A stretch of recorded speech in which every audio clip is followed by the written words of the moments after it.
Hello, जय हिंद दोस्तों। कैसे हैं आप सब। स्वागत है आप सबका आपके अपने YouTube चैनल महाभूत अकेडमी पर। लास्ट लेक्चर में अपन पढ़ा था सेक्शन नंबर 1 से लेकर सेक्शन नंबर 3 तक, जो चैप्टर 1 और चैप्टर 2 में कवर होता है। जो सेक्शन 1 की बात करें तो वो शॉर्ट टाइटल एक्सटेंड और कमेंसमेंट की बात करता था। एंड जो सेक्शन नंबर सेकंड है उसमें डेफिनेशन दे रखी है, उसमें टोटल 61 डेफिनेशन दे रखी है। बट अपन को सारी डील नहीं करनी है। एग्जामिनेशन पर्सपेक्टिव से जो इम्पोर्टेंट है वो मैंने आपको लास्ट लेक्चर में टिक करवा दिया था कि ये डेफिनेशंस इम्पोर्टेंट है, उन पे आप थोड़ा अच्छे से गौर करके जाइए एग्जाम में। फिर जो सेक्शन 3 में अपन ने पढ़ा था कि कुछ में 16 जनरल प्रिंसिपल्स दे रखे हैं, जो सेंट्रल गवर्नमेंट, स्टेट गवर्नमेंट या बोर्ड जो भी अदर एजेंसीज है वो जब भी जे एक्ट का इम्प्लीमेंटेशन कर रही है तो इन 16 प्रोविजंस को ध्यान में रखते हुए करेगी। ठीक है। आज अपन डील करेंगे चैप्टर नंबर 3 से लेके चैप्टर नंबर 5 तक। चैप्टर 3 जाता है सेक्शन नंबर 4 से लेके सेक्शन नंबर 9 तक। चैप्टर 3 बात करता है जुवेनाइल जस्टिस बोर्ड की। तो आइए आगे बढ़ते हैं सेक्शन नंबर 4 की तरफ। सेक्शन नंबर 4 बोलता है कि जुवेनाइल जस्टिस बोर्ड क्या होगा, इसका कॉन्स्टिट्यूशन कैसे होगा। तो जुवेनाइल जो बोर्ड होगा उसको स्टेट गवर्नमेंट कॉन्स्टिट्यूट करेगी। ठीक है। ये हर डिस्ट्रिक्ट के लिए बनाया जाएगा या एक से ज्यादा जुवेनाइल बोर्ड भी बनाए जा सकते हैं, ताकि जो भी पावर्स है और फंक्शंस है वो एक्सरसाइज कर सके जेजे एक्ट के अंदर। ठीक है। Related to child in conflict with law. ठीक है दोस्तों। इसका मतलब क्या हुआ कि स्टेट गवर्नमेंट एक जेजे बोर्ड बनाएगी हर डिस्ट्रिक्ट में, ताकि वो पावर्स और फंक्शंस एक्सरसाइज कर सके with reference to child in conflict with law, जो जेजे एक्ट में जिनको डील किया हुआ है। नेक्स्ट जो बोल रहा है कि कौन इसका बोर्ड के मेंबर्स क्या क्या होंगे, कौन कौन होंगे, उसका कॉन्स्टिट्यूशन दे रखा है। तो बोर्ड में क्या होगा, एक तो मेट्रोपॉलिटन या जुडिशियल मजिस्ट्रेट फर्स्ट क्लास का मेंबर होगा, जिसको जो चीफ मेट्रोपॉलिटन मजिस्ट्रेट ना हो, ना ही वो चीफ जुडिशियल मजिस्ट्रेट हो।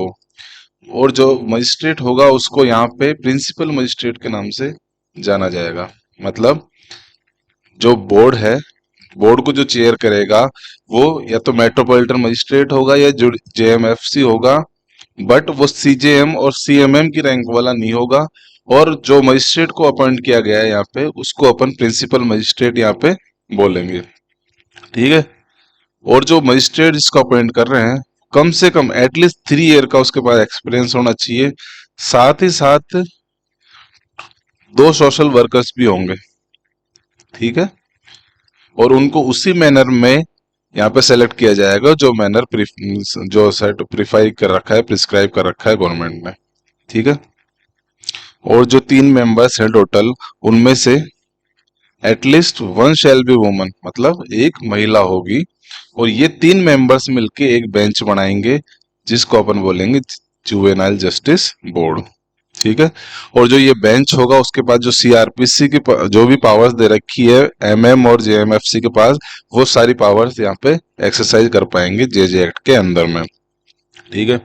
अब थर्ड क्या बोल रहा है, थर्ड बोल रहा है कोई भी सोशल वर्कर को अपॉइंट नहीं किया जाएगा as a member of board तब तक कि वो, कब तक नहीं करेंगे, जब तक कि वो एक्टिवली इन्वॉल्व नहीं है तो किसी हेल्थ, एजुकेशन या वेलफेयर एक्टिविटी में जो चाइल्ड से रिलेटेड है। कितने समय तक, एटलीस्ट 7 ईयर्स का एक्सपीरियंस होना चाहिए उनको हेल्थ, एजुकेशन, वेलफेयर एक्टिविटीज जो रिलेटेड करती है किससे, चाइल्ड से रिलेटेड है। ठीक है। या तो ये होना चाहिए। उसके अलावा अगर ये नहीं है तो कोई भी प्रैक्टिसिंग प्रोफेशनल है ना जिसके पास डिग्री है, या तो चाइल्ड साइकोलॉजी में, साइकेट्री, सोशियोलॉजी और लॉ में। तो ये क्या बोल रहा है, किसी कोई भी पर्सन को एज अ मेंबर अपॉइंट नहीं किया जाएगा सोशल वर्कर अगर उसके पास या तो 7 साल का एक्सपीरियंस है हेल्थ, एजुकेशन या वेलफेयर एक्टिविटी चाइल्ड से रिलेटेड। दूसरा, या तो उसके पास प्रोफेशनल डिग्री होनी चाहिए psychology, child psychology, psychiatry, sociology या लॉ में। ठीक है। तो उसी पर्सन को अपन यहाँ पे social worker as a member वहां पे अपॉइंट करेंगे बोर्ड में। अब बोल रहा है कोई भी पर्सन एलिजिबल नहीं है as a member of board बनने के लिए। मतलब किसी भी पर्सन को मेंबर नहीं बनाएंगे बोर्ड का अगर उसका कोई पास्ट रिकॉर्ड ऑफ वोलेशन है, मतलब उसने पहले कोई ह्यूमन राइट्स या चाइल्ड राइट्स का वोलेशन किया हुआ है। दूसरा क्या बोल रहा है, वो कोई ऐसे ऑफेंस के लिए कन्विक्टेड हो चुका है पहले, जिसमें क्या क्या इन्वॉल्व हो रहा है, कोई भी ऐसा ऑफेंस है जिसमें कोई मॉरल टर्पिट्यूड का इन्वॉल्वमेंट है, ठीक है। और जो कन्विक्शन हो रखा था उसको रिवर्स नहीं किया और ना ही उसको पार्डन दे दिया कोर्ट की तरफ से, तो ऐसे पर्सन को भी बोर्ड का मेंबर अपॉइंट नहीं करेंगे। थर्ड क्या बोल रहा है, इस कोई भी ऐसा पर्सन है जिसको डिसमिस या रिमूव कर दिया उसकी सर्विस से, अब चाहे वो सेंट्रल गवर्नमेंट की सर्विस में हो चाहे स्टेट गवर्नमेंट की सर्विस में या कोई अंडरटेकिंग या कॉरपोरेशन के अंडर कंट्रोल में वो काम कर रहा हो, उसको अपनी पोस्ट से रिमूव कर दिया हो या डिसमिस कर दिया हो उसकी सर्विस से, तो ऐसे पर्सन को भी अपन बोर्ड का मेंबर अपॉइंट नहीं करेंगे। फिर फोर्थ बात कर रहा है, कोई भी ऐसा पर्सन जो किसी चाइल्ड अब्यूज या चाइल्ड एम्प्लॉयमेंट के केस में इंडल्ज है अगेंस्ट द लेबर लॉज, और जो वोलेट कर रहा है ह्यूमन राइट से इमोरल एक्ट कर रहा है कोई, तो ऐसे पर्सन को भी बोर्ड का मेंबर अपन यहाँ पे अपॉइंट नहीं करेंगे, ठीक है। फिर फिफ्थ बोल रहा है कि स्टेट गवर्नमेंट इंश्योर करेगा कि जो भी ऑफिसर्स यहाँ पे अपॉइंट हुए हैं उनको प्रॉपर इंडक्शन ट्रेनिंग दी जाए उनको, और सेंसिटाइजेशन होना चाहिए मेंबर्स का, ठीक है। एक तो प्रॉपर ट्रेनिंग देंगे और साथ ही साथ क्या करेंगे, सेंसिटाइजेशन होना चाहिए ऑल द मेंबर्स। इसमें प्रिंसिपल मजिस्ट्रेट को भी इंक्लूड किया गया है, ठीक है। मतलब उनको प्रॉपर ट्रेनिंग देंगे कि बच्चे की केयर, प्रोटेक्शन, रिहेबिलिटेशन और उसके लिए जो भी लीगल प्रोविजंस है उसको अच्छे से इम्प्लीमेंट कर सके वो, ठीक है। और जो ये ट्रेनिंग पीरियड होगा वो कितने समय में देना पड़ेगा, वो जैसे अपॉइंटमेंट हुआ उसके विद इन 60 डेज में उसको ये ट्रेनिंग प्रोवाइड करनी पड़ेगी स्टेट गवर्नमेंट को, उन ऑफिसर्स को, ठीक है। जो टर्म होगा मेंबर्स का वो रिजाइन कर सकते हैं, और जो office of the member manner होगा और जितने टाइम तक के लिए अपॉइंटमेंट होंगे वो वही होगा जो स्टेट गवर्नमेंट प्रेस्क्राइब कर रखी है, ठीक है। नेक्स्ट क्या रखा है इसमें, नेक्स्ट बोल रहा है जो अपॉइंटमेंट होगा ना मेंबर्स का एक्सेप्ट प्रिंसिपल मजिस्ट्रेट, मतलब प्रिंसिपल मजिस्ट्रेट के लिए अलावा जो भी दो अदर मेंबर्स हैं उनको टर्मिनेट किया जा सकता है स्टेट गवर्नमेंट के द्वारा। अगर किन केसेस में टर्मिनेट किया जा सकता है, अगर वो गिल्टी फाउंड हुए हैं अपनी पावर को मिसयूज करने से, करने के लिए कि अपनी पोस्ट का गलत यूज कर रहे हैं, मिसयूज कर रहे हैं, तो उस केस में भी उनको टर्मिनेट किया जा सकता है, ठीक है। वो फेल हो गए बोर्ड की प्रोसीडिंग्स को अटेंड करने के लिए, 3 महीने से लगातार वो बोर्ड की प्रोसीडिंग्स को यहाँ पे अटेंड नहीं कर रहे हैं विदाउट एनी वैलिड रीजन के अलावा, तो इस केस में भी उनको टर्मिनेट किया जा सकता है। दूसरा, कम से कम मिनिमम 3/4 सीटिंग में वो आने से फेल कर गए, मतलब 1 साल के अंदर 3/4 जो सीटिंग है उसके बराबर भी वो उनकी अटेंडेंस नहीं है मीटिंग के अंदर, उस केस में भी उनको टर्मिनेट किया जा सकता है। या जो अपन ने ऊपर सेक्शन मतलब सब सेक्शन 4 में पढ़ा था उन कंडीशंस के अकॉर्डिंग वो इनएलिजिबल हो गए हैं, तो उस केस में भी उस मेंबर को टर्मिनेट किया जा सकता है, ठीक है। अब सेक्शन नंबर 5, सेक्शन नंबर 5 किसकी बात कर रहा है, placement of person who ceases to be child during the process of inquiry. अब ये बोल रहा है कि किसी चाइल्ड, जो भी पर्सन है चाइल्ड है उसके खिलाफ इंक्वायरी इनिशिएट हो गई है, ठीक है। बट जिस टाइम उस पकड़ा था, मतलब जिस टाइम में इंक्वायरी चल रही है उस टाइम वो चाइल्ड 18 साल का हो गया, तो जो इंक्वायरी चलेगी वो ऐसे ही चलेगी कि वो पर्सन अभी भी चाइल्ड है। मतलब जिस टाइम में उसको पकड़ा था वो 18 का नहीं था, but during the course of investigation inquiry वो जो चाइल्ड था वो 18 एज उसने कंप्लीट कर ली। बट तो अभी इस केस में भी क्या होगा कि उस चाइल्ड को एज ए चाइल्ड ट्रीट करके उसकी आगे की प्रोसीडिंग इनिशिएट होती रहेगी, ठीक है। इसमें ज्यादा कुछ है नहीं। बस इसमें सिर्फ इतना सही है। सेक्शन नंबर 6 बोल रहा है कि कोई भी पर्सन है हु इज कंप्लीटेड द, जिसने 18 साल की एज कंप्लीट कर ली, और ऐसे किसी पर्सन को एप्रीहेंड किया गया है इस एक्ट के अकॉर्डिंग, ठीक है, और जो ऑफेंस उसने किया था वो तब किया था जब उसकी एज 18 से कम थी, तो इस केस में भी उसको एज ए चाइल्ड ट्रीट करके आगे की प्रोसीडिंग इनिशिएट किया जाएगा, ठीक है। मतलब इस केस में क्या हो रहा है, सेक्शन 5 में तो क्या बोल रहा है कि उसको जब एप्रीहेंड किया था उस टाइम वो 18 से नीचे का था, बट आगे जब प्रोसीडिंग चल रही थी उसमें वो 18 ईयर से अबाव की एज उसने कंप्लीट कर ली थी, तो उस केस में उसकी प्रोसीडिंग एज ए चाइल्ड ही इनिशिएट की जाएगी, मतलब उसको 18 से कम का मान के ही उसकी प्रोसीडिंग आगे कंटिन्यू रहेगी। सेक्शन सिक्स बोल रहा है सेक्शन सिक्स बोल रहा है कि जब उसको पकड़ा था, जब उसने 18 की एज कंप्लीट कर ली थी, बट जो ऑफेंस हुआ था वो तब हुआ था जब उसने 18 की एज कंप्लीट नहीं की थी, ठीक है, तो उस केस में भी उसको एज ए चाइल्ड ट्रीट करके आगे की प्रोसीडिंग इनिशिएट होगी, ठीक है। अब मान लीजिए ऐसे किसी पर्सन को पकड़ा, किसी चाइल्ड को पकड़ा सबसेक्शन 1 के अकॉर्डिंग, अगर उसको बेल पे नहीं छोड़ा गया, अगर ऐसे चाइल्ड को बेल पे नहीं छोड़ते हैं तो फिर उसको प्लेस ऑफ सेफ्टी में भेजा जाएगा जब तक कि वो इंक्वायरी की प्रोसीडिंग चल रही है, ठीक है। और जो भी प्रोसीजर दे रखा है इस एक्ट में आगे जो पढ़ेंगे अपन उसके अकॉर्डिंग उसको ट्रीट किया जाएगा, बस इसमें सिर्फ इतना सही है, ठीक है।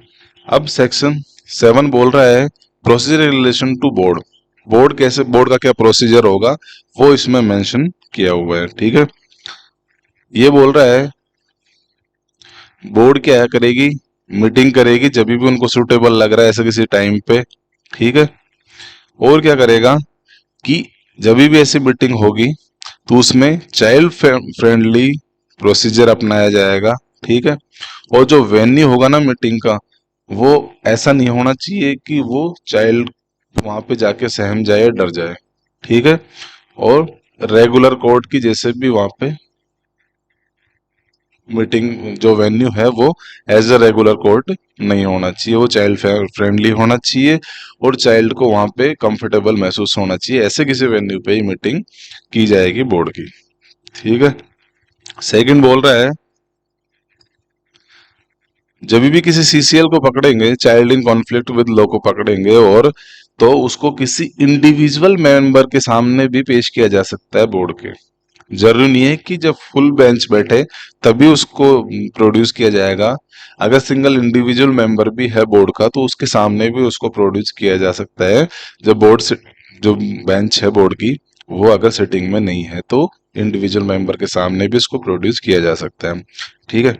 फिर थर्ड क्या बोल रहा है, कोई भी ऑर्डर इनवैलिड नहीं हो जाएगा, कोई भी इनवैलिड नहीं हो जाएगा सिर्फ इस ग्राउंड पे कि जो अदर मेंबर्स थे वो एब्सेंट है, ठीक है, कोई भी जो ऑर्डर है वो सिर्फ इस ग्राउंड पे इनवैलिड नहीं हो जाएगा कि जो बोर्ड है उसके अदर मेंबर्स यहाँ पे प्रेजेंट नहीं है, ठीक है।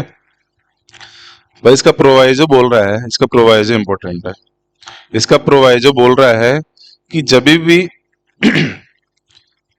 जो डिस्पोज ऑफ कर रहे हैं ना कि इसको फाइनल डिस्पोजल हो रहा है तो उस टाइम पे कम से कम 2 मेंबर्स का होना जरूरी है बोर्ड के, और उसमें से एक प्रिंसिपल मजिस्ट्रेट तो होगा ही, मतलब कि वैसे तो इंडिविजुअल मेंबर के सामने भी प्रोड्यूस किया जा सकता है चाइल्ड को, सीसीएल को, बट अगर जब फाइनल डिस्पोजल हो रहा है केस का, ठीक है, तो उस टाइम पे कम से कम 2 मेंबर्स होंगे और उनमें से एक प्रिंसिपल मजिस्ट्रेट की वहां पे अटेंडेंस मैंडेटरी होगी, मतलब उसकी एब्सेंट में फाइनल डिस्पोज ऑफ नहीं किया जाएगा केस को, ठीक है। नेक्स्ट बढ़ रहे हैं, अगर डिफरेंस ऑफ ओपिनियन हो गया मान लीजिए, मतलब जो भी बोर्ड के मेंबर्स हैं वो अगर मतलब उनका ओपिनियन है वो अलग अलग ओपिनियन है, मतलब वो एक किसी ओपिनियन पे सिंगल ओपिनियन पे कंक्लूड नहीं कर पा रहे हैं, ठीक है, तो जो मेजोरिटी का जो भी ओपिनियन होगा वो प्रिवेल करेगा, बट मान लीजिए किसी केस में मेजोरिटी आती ही नहीं है तो उस केस में क्या होगा, उस केस में फिर जो प्रिंसिपल मजिस्ट्रेट का ओपिनियन होगा ना, वो प्रिवेल कर जाएगा।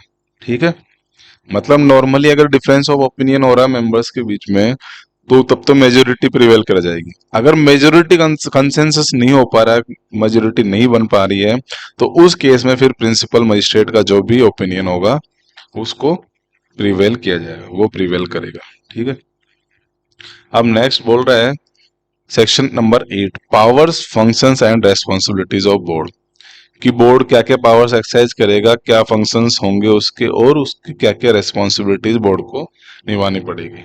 ठीक है, तो इसमें बोल रहा है कि बोर्ड जो बोर्ड है, जिसको जिस डिस्ट्रिक्ट के लिए बोर्ड बनाया गया है, तो उस डिस्ट्रिक्ट में उसके पास सारी पावर्स होंगी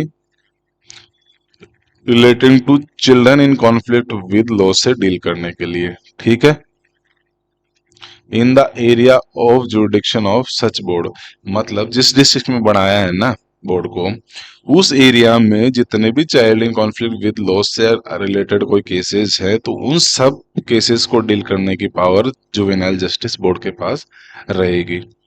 ठीक है, सेकंड बोल रहा है कि जो पावर्स यहाँ पे बोर्ड को दे रखी है इस एक्ट के अंदर, उनको हाई कोर्ट के द्वारा भी एक्सरसाइज किया जा सकता है, और साथ ही साथ चिल्ड्रंस कोर्ट के द्वारा भी एक्सरसाइज किया जा सकता है। ठीक है, मतलब जो पावर्स बोर्ड को दे रखी है यहाँ पे इस एक्ट के अंदर, बोर्ड तो एक्सरसाइज कर ही रहा है, उसके अलावा वो जो पावर्स हैं उनको हाई कोर्ट और चिल्ड्रंस कोर्ट भी यहाँ पे एक्सरसाइज कर सकता है। ठीक है, जब भी उनके पास प्रोसीडिंग आती है सेक्शन नंबर 19 में, या अपील रिवीजन या किसी अदर वे से उनके पास प्रोसीडिंग आती है, तो वो भी जो जेजेबी के जो पावर्स दे रखे हैं उनको एक्सरसाइज कर सकती है, ये दोनों कोर्ट। ठीक है, सबसेक्शन 3 बोल रहा है जो फंक्शंस एंड रेस्पॉन्सिबिलिटीज होंगे ना बोर्ड की, उसमें क्या क्या इंक्लूड होगा। तो पहला तो यह है कि वो इंश्योर करेगी कि फुल पार्टिसिपेशन होना चाहिए चाइल्ड का, उसके पेरेंट्स का और गार्जियन का during the course of inquiry. ठीक है, फिर सेकंड क्या करेगा कि वो इंश्योर करेगा कि जो चिल्ड्रन राइट्स है, जो चाइल्ड के राइट्स हैं, वो प्रोटेक्टेड रहें throughout the process of inquiry. ठीक है, और उसके अलावा आफ्टर केयर और रिहेबिलिटेशन का भी ध्यान रखेगा वो। ठीक है, जब बच्चा को रिलीज किया जा रहा है प्लेस ऑफ सेफ्टी से, उसके बाद भी आफ्टर केयर के लिए उसको कुछ अमाउंट, कुछ फाइनेंशियल असिस्टेंस या ऐसा कुछ असिस्टेंस प्रोवाइड किया जाता है, जिसके बाद वो अपनी मेन सोशल मेन स्ट्रीम में जाके अपने अच्छे से लाइफ जी सके।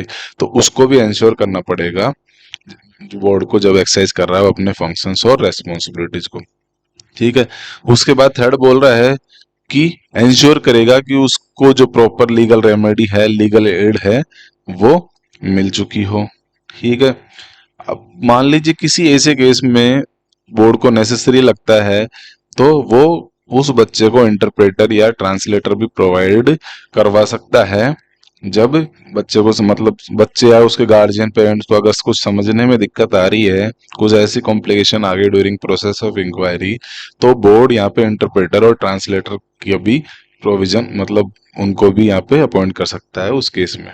ठीक है, फिर बोल रहा है कि बोर्ड जो है वो डायरेक्ट कर सकता है प्रोबेशन ऑफिसर्स को, और मान लीजिए इन केस अगर प्रोबेशन ऑफिसर अवेलेबल नहीं है, तो उस केस में चाइल्ड वेलफेयर ऑफिसर या सोशल वर्कर को वो डायरेक्ट कर सकता है कि एक सोशल इन्वेस्टिगेशन रिपोर्ट बनाए चाइल्ड की और सबमिट करे उसको बोर्ड के पास 15 दिन के अंदर अंदर, जब से बच्चे को पहली बार प्रोड्यूस किया गया है बोर्ड के। ठीक है, तो अगर बोर्ड को लगता है ना कि सोशल इन्वेस्टिगेशन रिपोर्ट बनानी है, तो वो या तो प्रोबेशन ऑफिसर को, और अगर प्रोबेशन ऑफिसर नहीं है तो किसी भी चाइल्ड वेलफेयर ऑफिसर या सोशल वर्कर को बोल सकता है कि आप सोशल इन्वेस्टिगेशन रिपोर्ट बना के हमारे सामने सबमिट कीजिए बच्चे की, कितने दिन के अंदर अंदर, 15 डेज, जब से बच्चे को पहली बार प्रोड्यूस किया गया है बोर्ड के अंदर। ठीक है, नेक्स्ट बात कर रहे हैं उसकी क्या फंक्शन रेस्पॉन्सिबिलिटी होगी, कि वो एडजुडिकेट करेगा और डिस्पोज ऑफ करेगा cases with relation to child in conflict with law. ठीक है, जैसा भी सेक्शन 14 में इंक्वायरी करके उसके अकॉर्डिंग वो डिस्पोज ऑफ कर देगा। ठीक है, फिर क्या कर सकता है, वो ट्रांसफर कर सकता है कमिटी को। अगर उसको लग रहा है कि जो child in conflict with law है, सीसीएल है, वो need of care and protection जरूरी है उसके लिए किसी भी स्टेज ऑफ प्रोसीडिंग के दौरान, उसको लगता है तो वो कमिटी को भी ट्रांसफर कर सकता है ऐसे बच्चे को। ठीक है, फिर बोल रहा है क्या कर सकता है, डिस्पोज ऑफ कर सकता है मैटर को और फाइनल ऑर्डर पास कर देगा फिर उस केस के अंदर। और जो फाइनल ऑर्डर पास करेगा उसमें उस बच्चे के लिए एक इंडिविजुअल केयर प्लान भी बना के देगा ताकि उस बच्चे का रिहेबिलिटेशन हो सके वहां से निकलने के बाद। ठीक है, और इस जो इंडिविजुअल केयर प्लान बना रहा है उसमें एक प्रॉपर फॉलो प्रोसीजर भी उसके द्वारा दिया जाएगा कि जो प्रोबेशन ऑफिसर है या डिस्ट्रिक्ट चाइल्ड प्रोटेक्शन यूनिट या मेंबर है कोई एनजीओ का, वो उसका प्रॉपर फॉलो अप ले सके बच्चे का कि वो प्रॉपरली उसका रिहेबिलिटेशन हो रहा है या नहीं हो रहा है। ठीक है, नेक्स्ट उसका क्या रेस्पॉन्सिबिलिटी है बोर्ड की कि वो इंक्वायरी करेगा। अगर किसी ऐसे केस में उसको लग रहा है कि कोई पर्सन फिट पर्सन है या नहीं है बच्चे के लिए, तो उस केस में वो इंक्वायरी करेगा और डिक्लेयर करेगा कि वो जो पर्सन है वो फिट पर्सन है या नहीं है उस in reference to child in conflict with law के लिए। तो ये काम भी बोर्ड करेगा। ठीक है, एटलीस्ट वन इंस्पेक्शन करेगा हर महीने, मतलब महीने में एक बार तो कम से कम वो इंस्पेक्ट करेगा जो भी रेजिडेंशियल फैसिलिटीज बना रखी है चिल्ड्रंस के लिए। ठीक है, तो उनको जाके वो एक बार तो कम से कम मंथली इंस्पेक्शन करेगा बोर्ड। ठीक है, और अगर उसको फिर कमी लग रही है या कुछ भी इरेगुलरिटीज लग रही है तो वो फिर रिकमेंड कर देगा कि एक एक्शन लेना चाहिए उनको इम्प्रूव करने के लिए क्वालिटीज। ठीक है, नेक्स्ट वो क्या करेगा कि अगर मान ले किसी केस में सीसीएल के खिलाफ कोई ऑफेंस कमिट हुआ है तो उस केस में जेजेबी ये ऑर्डर भी पास कर सकता है पुलिस ऑफिसर्स को कि आप इस केस में जाके एफआईआर रजिस्टर कीजिए उस ऑफेंस के लिए जो कमिट हुआ है against child in conflict with law. तो एफआईआर के लिए भी ऑर्डर पास कर सकता है। ठीक है, फिर नेक्स्ट क्या कर सकता है कि पुलिस को ऑर्डर दे सकता है एफआईआर के लिए वो ऐसे किसी ऑफेंस के लिए जो कमिट हुए हैं against child in need of care and protection के लिए। ऊपर तो ऐसे ऑफेंस के लिए एफआईआर रजिस्टर करने के लिए पुलिस को ऑर्डर दे रहा था बोर्ड जो कमिट हुए हैं against CCL child in conflict with law. इस केस में ऐसे पर्सन के खिलाफ ऑफेंस को रजिस्टर करने के लिए बोल रहा है बोर्ड जो कमिट हुए हैं against child in need of care and protection के लिए। तो दोनों केस में वो एफआईआर के लिए ऑर्डर दे सकता है पुलिस को बोर्ड। ठीक है, रेगुलर इंस्पेक्शंस करेंगे जेल्स के, जो एडल्ट्स के लिए जो जेल बनाई है ना उनका रेगुलर इंस्पेक्शन करेंगे ताकि अगर कोई चाइल्ड वहां पे जिसको लॉज किया गया है, ठीक है ना, मतलब जेल्स का भी इंस्पेक्शन करेंगे ये इंश्योर करने के लिए कि वहां पे किसी बच्चे को नहीं रखा जा रहा है।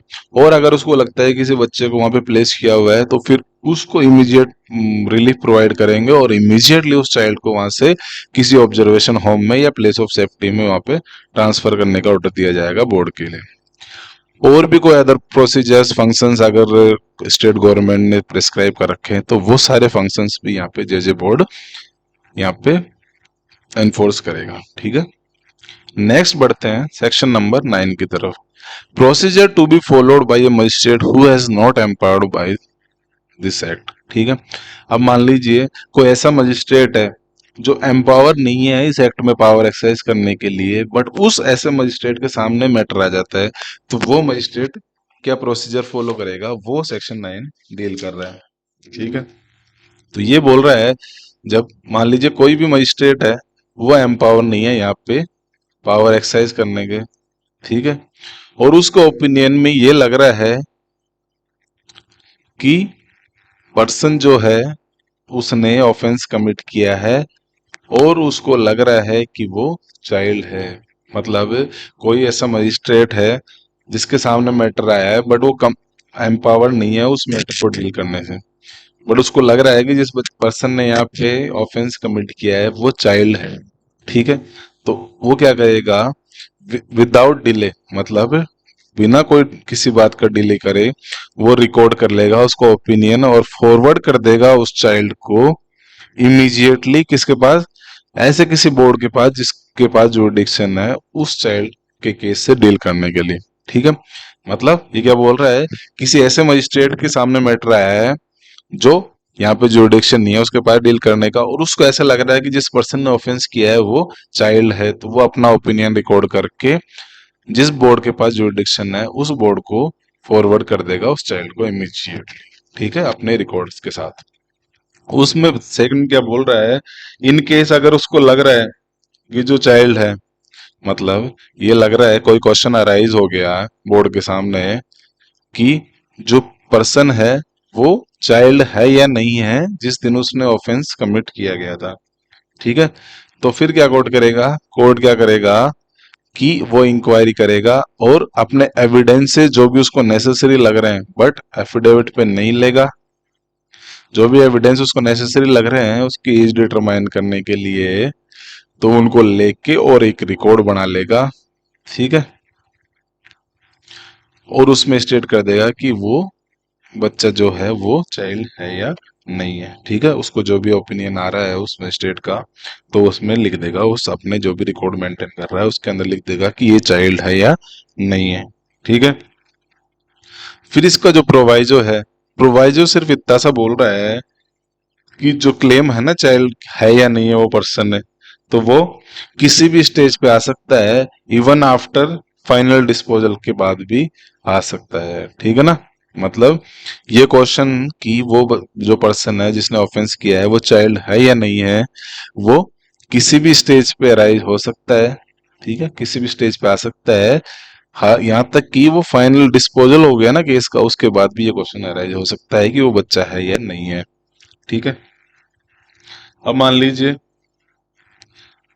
If the court find that a person has committed, अगर कोर्ट को लगता है कि जिस पर्सन ने ऑफेंस किया है, किसी पर्सन ने ऑफेंस किया है और जिस टाइम उसने ऑफेंस किया है वो चाइल्ड था, वो चाइल्ड था, तो वो क्या करेगा, फिर उस चाइल्ड को बोर्ड के पास भेज देगा जिसके पास जुरिडिक्शन है, ताकि वो बोर्ड फिर अप्रोप्रिएट ऑर्डर पास कर सके और अगर उसको नेसेसरी लग रहा है तो सेंटेंस पास कर सके, ठीक है। परंतु जो पहले वाला जो कोर्ट था, जो मजिस्ट्रेट था जिसके पास जुरिडिक्शन नहीं था, उसने अगर वो ऐसा कोई भी ऑर्डर पहले पास किया है तो उस पर कोई प्रभाव नहीं पड़ेगा, ठीक है ना, उसका कोई इफेक्ट नहीं रह जाएगा अब, ठीक है। तो ये था सिर्फ इतना सा। अब चैप्टर 4 पे बढ़ते हैं। चैप्टर 4 क्या बोल रहा है, चैप्टर 4 बोल रहा है procedure in relation to child in conflict with law. Child in conflict with law से रिलेटेड चाइल्ड का क्या प्रोसीजर रहेगा वो चैप्टर नंबर 4 के अंदर दे रखा है, ठीक है। चैप्टर नंबर 4 जाता है सेक्शन नंबर 10 से लेके और सेक्शन नंबर 26 तक, ठीक है। सेक्शन नंबर 10 क्या बोल रहा है, apprehension of child to be in conflict with law, ठीक है। इसमें क्या बोल रहा है कि एज सुन एज, मतलब जब भी किसी सीसीएल चाइल्ड को एप्रीहेंड किया गया है पुलिस के द्वारा, मतलब जब भी किसी चाइल्ड जो कॉन्फ्लिक्ट विद लॉ है उसको पुलिस ने एप्रीहेंड किया है, तो उसको इमीडिएटली प्लेस किया जाएगा किसके अंडर में, उसको इमीडिएटली प्लेस किया जाएगा in charge of special juvenile police unit के पास, या तो ठीक है, या कोई भी ऐसा designated child welfare police officer है तो उन दोनों में से किसी के पास भी उस चाइल्ड को उसके चार्ज में रखा जाएगा, ठीक है ना। फिर जो ऑफिसर है जिसके चार्ज में रखा गया है वो फिर उस चाइल्ड को जाके बोर्ड के सामने प्रोड्यूस करेगा, ठीक है, with in 24 hours of apprehension. जब से उसका एप्रीहेंशन हुआ है तो उसके 24 घंटे के अंदर अंदर फिर juvenile special juvenile police unit या जो भी designated child welfare police officer है वो उसको बोर्ड के सामने प्रोड्यूस कर देंगे 24 घंटे के अंदर। और जो ये 24 घंटे का टाइम है इसमें जो भी जर्नी का जो टाइम लगा, मतलब मान ली किसी दूर दूर प्लेस पे उसको एप्रीहेंड किया और बोर्ड के पास लाने में जितना जो भी जर्नी का टाइम है उसको एक्सक्लूड कर दिया जाएगा, ठीक है। फिर इसका प्रोवाइजो बोल रहा है किसी भी केस में, मतलब है किसी भी केस में जो चाइल्ड है ना, सीसीएल चाइल्ड है, उसको पुलिस लॉकअप में या जेल में नहीं रखा जाएगा। ठीक है, मतलब पुलिस लोकल लॉकअप में या जेल में उस चाइल्ड को नहीं रखा जाएगा। ठीक है, और इस रिगार्डिंग स्टेट गवर्नमेंट को अगर लगता है तो वो रूल्स भी बना सकती है। ठीक है ना, कि किस कौन से पर्सन के पास उस चाइल्ड को लाया जाएगा, और मतलब जो भी प्रोसीजर उसको लग रहे हैं तो वो बना सकता है। सेक्शन नंबर 11 बोल रहा है role of person in charge child in conflict with law is place. ठीक है, मतलब कोई भी पर्सन है जिसके चार्ज में किसी सीसीएल चाइल्ड को रखा गया है, मतलब किसी भी पर्सन के पास अगर किसी ऐसे चाइल्ड को रखा गया है जो child in conflict with law है, ठीक है ना, तो जब तक ये ऑर्डर एनफोर्स में रहेगा उस पर्सन की रेस्पॉन्सिबिलिटी रहेगी उस बच्चे की। ठीक है, जैसे कि वो बच्चा उसका खुद का अपना है, ठीक है, और वो उस बच्चे का पेरेंट है, और ठीक है ना, तो उस चाइल्ड की मेंटेनेंस का जिम्मा उसी पर्सन के पास रहेगा जिसके चार्ज में उस चाइल्ड को प्लेस किया गया है। ठीक है ना, फिर बोल रहा है, इसका प्रोवाइजो बोल रहा है जो चाइल्ड है वो उसी पर्सन के चार्ज में रहेगा कंटिन्यू जितने टाइम के लिए बोर्ड ने उसको रखा है। मतलब बोर्ड ने जितने टाइम तक उसको उस पर्सन की कस्टडी में दिया है चाइल्ड को, तो जब तक बोर्ड नहीं कह देता वो तब तक वो चाइल्ड उसी पर्सन की कस्टडी में रहेगा। ठीक है, फिर सेक्शन नंबर 12 बोल रहा है कि मान लीजिए किसी पर्सन ने ऑफेंस कर दिया और उसको लग रहा है कि वो चाइल्ड है, ठीक है ना, और उस चाइल्ड ने कोई मान लीजिए बेलेबल या नॉन बेलेबल ऑफेंस कर दिया, मतलब कोई सा भी ऑफेंस कर दिया तो बेलेबल या नॉन बेलेबल, उसको एप्रीहेंड कर लिया और डिटेन कर दिया पुलिस के द्वारा। ठीक है ना, एप्रीहेंड और डिटेन करके पुलिस के द्वारा उसको बोर्ड के सामने लाया गया है। ठीक है ना, उसको बोर्ड के सामने ले आया गया है, तो बोर्ड क्या करेगा, उस चाइल्ड को रिलीज कर देगा बेल पे विद और विदाउट श्योरिटी। या तो उसको बेल पे रिलीज कर देगा विद और विदाउट श्योरिटी, ओ और क्या कर सकता है, या उसको किसी प्रोबेशन ऑफिसर के सुपरविजन में प्लेस कर देगा। ठीक है ना, या किसी फिट पर्सन के पास भेज देगा। तो बोर्ड क्या कर सकता, किसी चाइल्ड ने जब कोई भी बेलेबल या नॉन बेलेबल ऑफेंस किया है और उसको बोर्ड के सामने लाया गया है, तो या तो उसको बेल पे रिलीज कर देगा वो, ठीक है ना, बोर्ड पे रिलीज कर देगा। अगर रिलीज नहीं कर रहा है तो वो प्रोबेशन ऑफिसर के सुपरविजन में उसको रख देगा। अगर ये भी नहीं कर रहा है तो उसको किसी फिट पर्सन की केयर में भेज देगा। ठीक है ना, तो बोर्ड ये 3 काम कर देगा। नेक्स्ट बोल रहा है प्रोवाइजो इसका इंपॉर्टेंट है। प्रोवाइजो इसका बोल रहा है कि ऐसे किसी भी पर्सन को रिलीज नहीं किया जाएगा अगर ये रीजनेबल ग्राउंड्स हो लग रहे हैं और ओपिनियन है कि अगर उसको रिलीज किया गया तो वो बाहर जाके किसी नॉन क्रिमिनल के साथ मिल जाएगा। ठीक है ना, या नहीं तो वो एक्सपोज होगा बाहर जाके कोई भी ऐसे पर्सन जो मोरल फिजिकली या साइकोलॉजिकली उसको डेंजर करेंगे उस चाइल्ड को। ठीक है ना, और मान लीजिए कि जो चाइल्ड है जो भी पर्सन है उसको अगर रिलीज किया गया तो वो डिफीट करेगा एंड्स ऑफ जस्टिस को।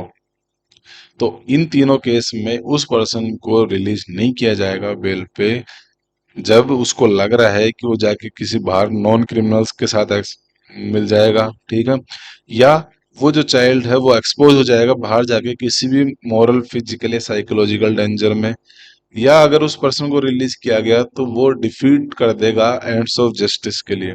तो बोर्ड ऐसे पर्सन को रिलीज नहीं करेगा और अपने रीजंस रिकॉर्ड कर देगा कि क्यों उसने बेल करने से डिनाई कर दिया। ठीक है ना, और जो भी सर्कमस्टेंसेज हैं उसके डिसीजन जिस पे बेस है तो उनको सबको अपने रिकॉर्ड में मेंशन कर लेगा। ठीक है, अब मान लीजिए व्हेन सच पर्सन, अगर उस जो जिस चाइल्ड पर्सन को एप्रीहेंड किया गया था और उसको बेल पे नहीं छोड़ा, ऑफिसर इंचार्ज ऑफ पुलिस के द्वारा, ठीक है ना।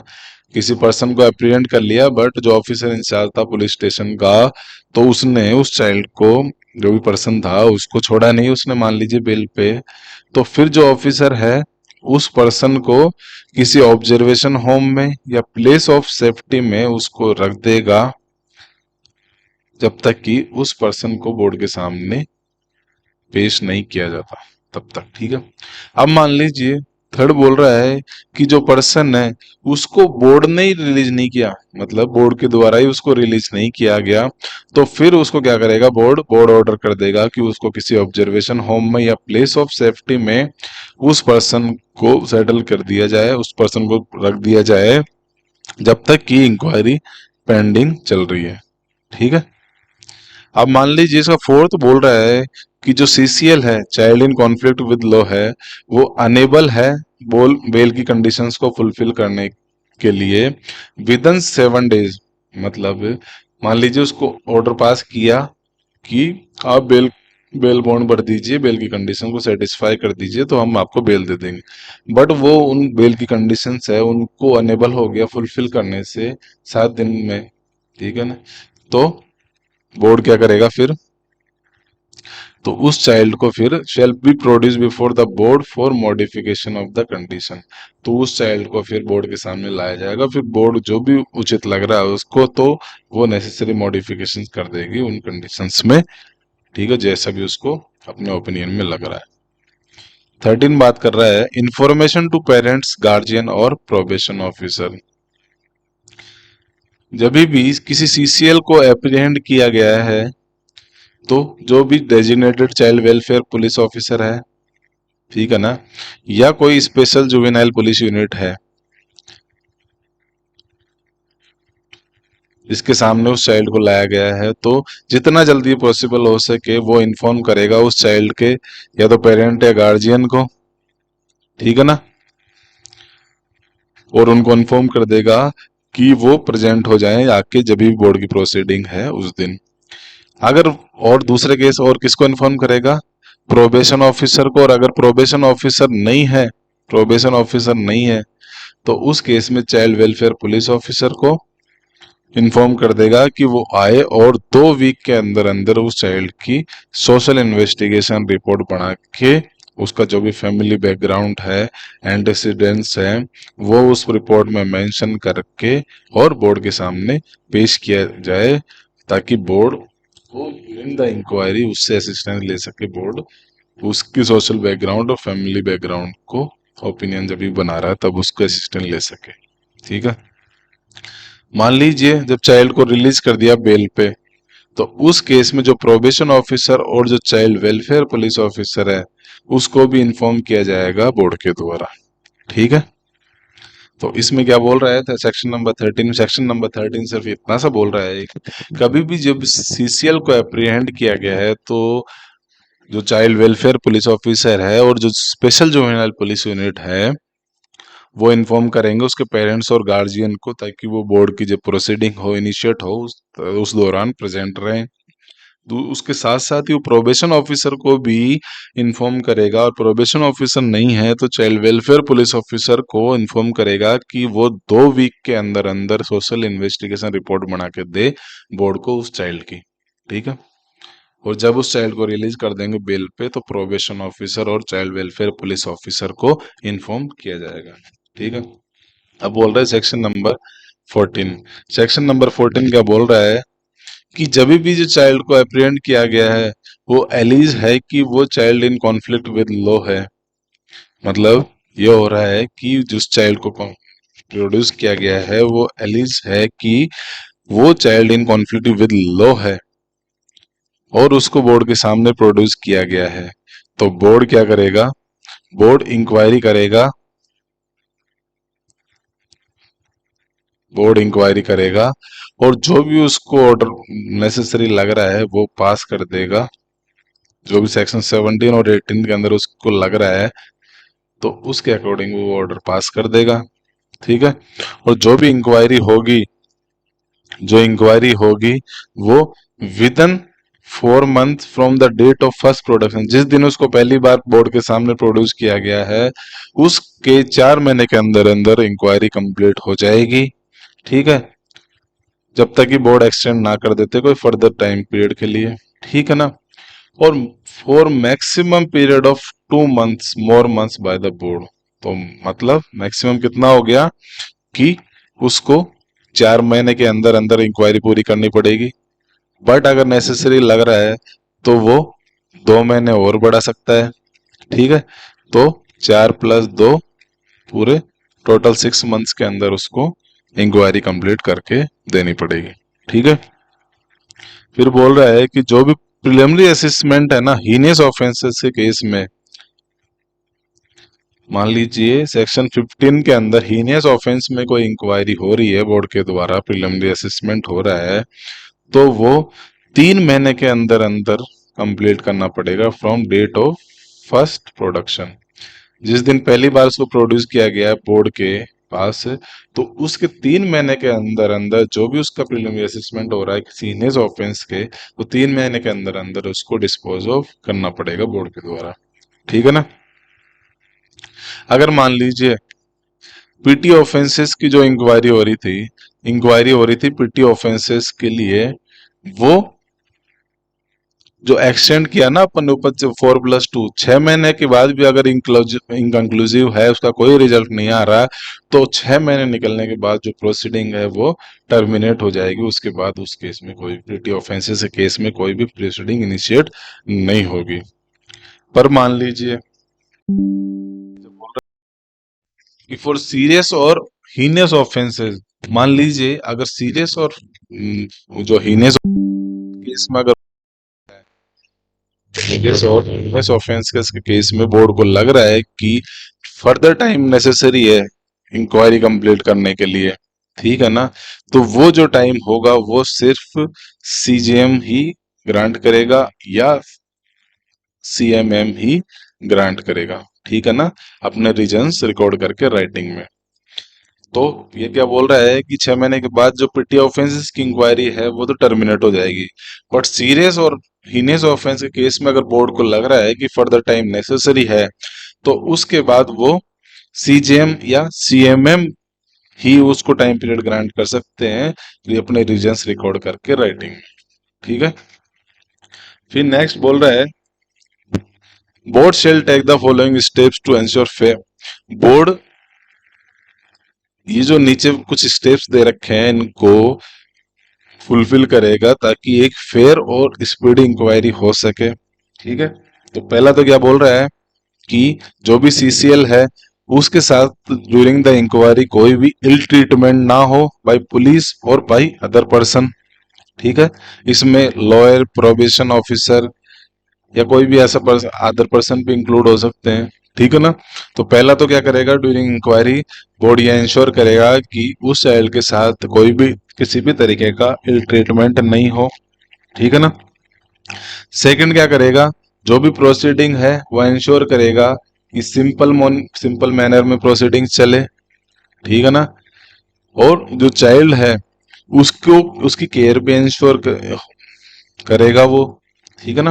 तो सिंपल मैनर में प्रोसीडिंग होगी और चाइल्ड फ्रेंडली एटमॉस्फेयर मेंटेन किया जाएगा during the process of inquiry. ठीक है ना, प्रोसीडिंग।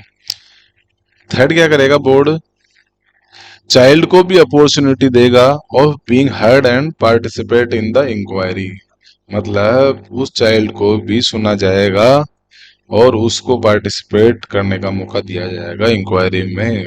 आर्बिट्ररी प्रोसीडिंग्स नहीं होगी। ठीक है ना, मतलब उसको भी अपना पक्ष रखने का मौका दिया जाएगा। अब मान लीजिए फिर बोल रहा है कि इन केसेज ऑफ पीटी ऑफेंस, ठीक है, पीटी ऑफेंस के केस में बोर्ड समरी प्रोसीडिंग्स के द्वारा भी उसको डिस्पोज ऑफ कर सकता है केस को। ठीक है, बट अगर फिर इसमें बोल रहा है कि अगर सीरियस ऑफेंस है, सीरियस ऑफेंस के केस में वो समन केस का प्रोसीजर फॉलो करेगा। ठीक है, पीटी ऑफेंस के केस में तो समरी प्रोसीडिंग्स फॉलो कर लेगा, बट सीरियस ऑफेंस के केस में समन केसेस का प्रोसीजर फॉलो करेगा।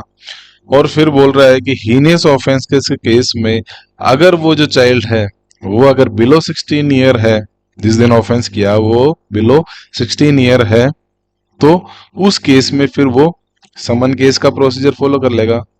मतलब अगर वो बिलो 16 है तो समन केस के अकॉर्डिंग उसका प्रोसीजर डील किया जाएगा।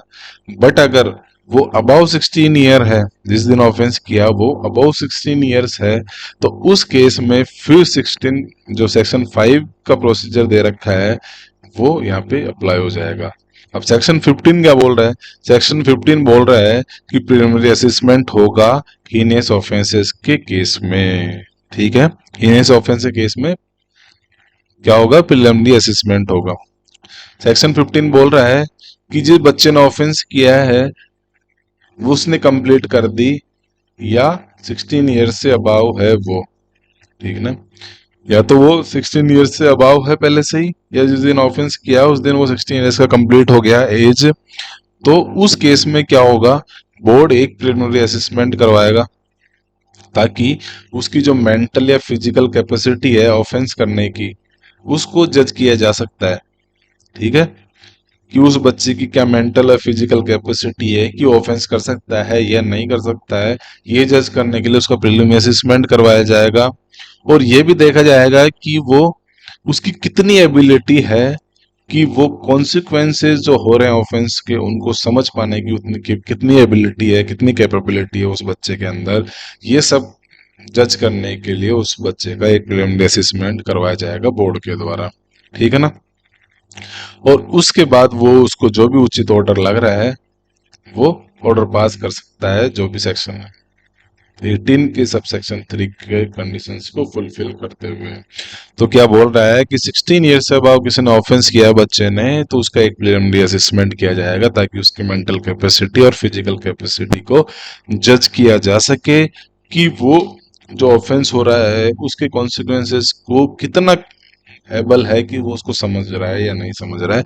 ये सब असेस करने के लिए उसका एक प्रिलिमिनरी असेसमेंट करवाया जाएगा। ठीक है ना? तो प्रिलिमिनरी असेसमेंट के लिए बोर्ड क्या कर सकता है कि किसी एक्सपीरियंस साइकोलॉजिस्ट या कोई भी साइको सोशल वर्कर है, अदर एक्सपर्ट है, उनकी हेल्प भी ले सकता है। ठीक है ना? जब भी प्रिलिमिनरी असेसमेंट हो रहा है तो इन पर्सन्स की हेल्प भी ले सकता है बोर्ड। ठीक है ना? ताकि अच्छे से उसका असेसमेंट असेसमेंट हो सके उस चाइल्ड का। ठीक है, अब बोल रहा है, सेकंड बोल रहा है कि where the board is satisfy on preliminary, अगर बोर्ड सेटिस्फाई हो जाता है प्रिलिमिनरी असेसमेंट के कि जो ये मैटर है वो बोर्ड ही डिस्पोज ऑफ करेगा। अगर ये सेटिस्फाई हो जाता है बोर्ड प्रीलिमिनरी असेसमेंट के बाद की जो प्रोसीडिंग है उस केस की वो बोर्ड ही डिस्पोज ऑफ करेगा, तो फिर उसके बाद जो बोर्ड है वो फॉलो कर लेगा वही प्रोसीजर जो समन केसेस के लिए दे रखा है सीआरपीसी के अंदर। ठीक है, और जो ये ऑर्डर होगा अब उसके बाद बोर्ड कोई भी ऑर्डर जो पास करेगा वो अपीलेबल होगा जो 101 के अंदर दे रखा है। ठीक है ना? जो ये ऑर्डर पास करेगा बोर्ड उसके बाद जब उसको लग रहा है कि ये case board he dispose of कर सकता है, उसके बाद जो भी उसने ऑर्डर पास किया है तो वो अपीलेबल हो जाएगा एज पर सेक्शन 101। किसके पास अपील जाएगी? उसकी उसकी अपील जाएगी कोर्ट ऑफ सेशन के पास। ये कहाँ दे रखा है? ये दे रखा है सेक्शन 101 के अंदर। ठीक है ना? फिर इसका नेक्स्ट प्रोवाइजो क्या बोल रहा है कि जो असेसमेंट होगा इन दिस सेक्शन, असेसमेंट जो हो रहा है इस सेक्शन में वो जो टाइम पीरियड दे रखा है सेक्शन 14 में उसी टाइम पीरियड के अंदर अंदर वो असेसमेंट पूरा हो जाना चाहिए। अब सेक्शन 14 में क्या टाइम पीरियड दे रखा है? वो दे रखा है टोटल 3 मंथ्स, मतलब जो प्रीलिमिनरी असेसमेंट होगा वो 3 मंथ्स के अंदर अंदर कंप्लीट हो जाना चाहिए। ठीक है, नेक्स्ट बढ़ते हैं। नेक्स्ट बात कर रहा है सेक्शन नंबर 16 की। सेक्शन नंबर 16 बात कर रहा है review of pendency of inquiry. ठीक है, पेंडेंसी का रिव्यू कौन करेगा वो बोल रहा है सेक्शन नंबर 16। तो सेक्शन 16 बोल रहा है कि जो सीजेएम होंगे, चीफ जुडिशियल मजिस्ट्रेट, और जो चीफ मेट्रोपॉलिटन मजिस्ट्रेट हैं वो रिव्यू करेंगे कि कितने केसेस पेंडिंग है बोर्ड के पास वंस इन एवरी 3 मंथ्स। मतलब सीजेएम और सीएमएम हर 3 महीने में एक बार जाके वो रिव्यू करेंगे कि कितने केसेस पेंडिंग चल रहे हैं बोर्ड के पास। ठीक है ना।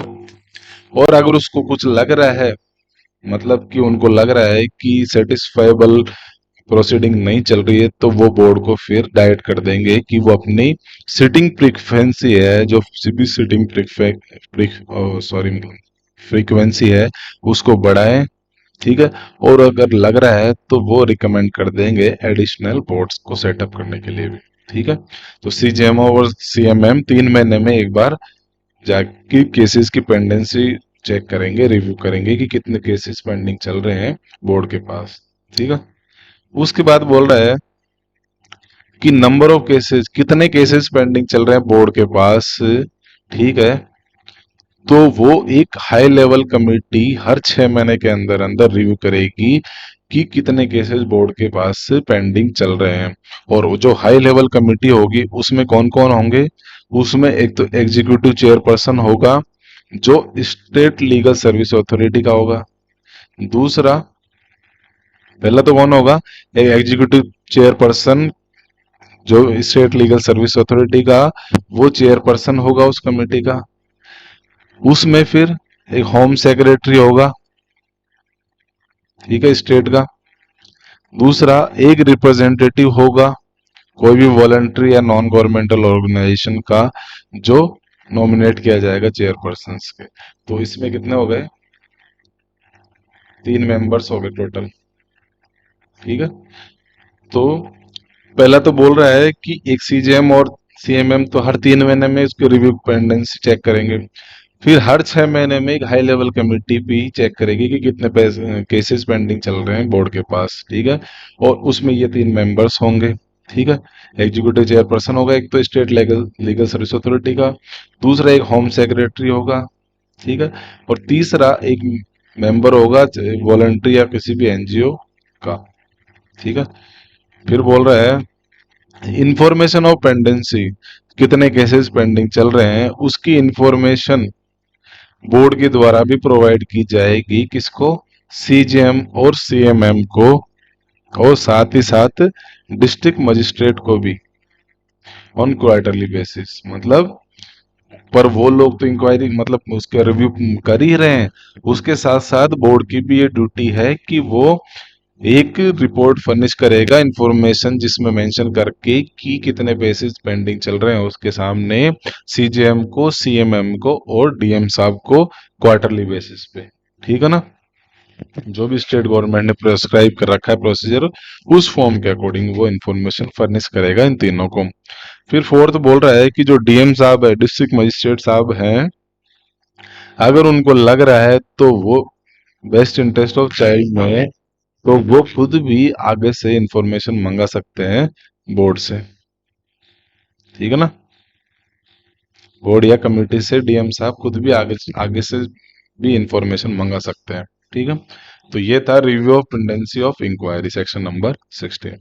सेक्शन 17 क्या बोल रहा है? सेक्शन 17 बोल रहा है order regarding a child not to be in not found conflict with law.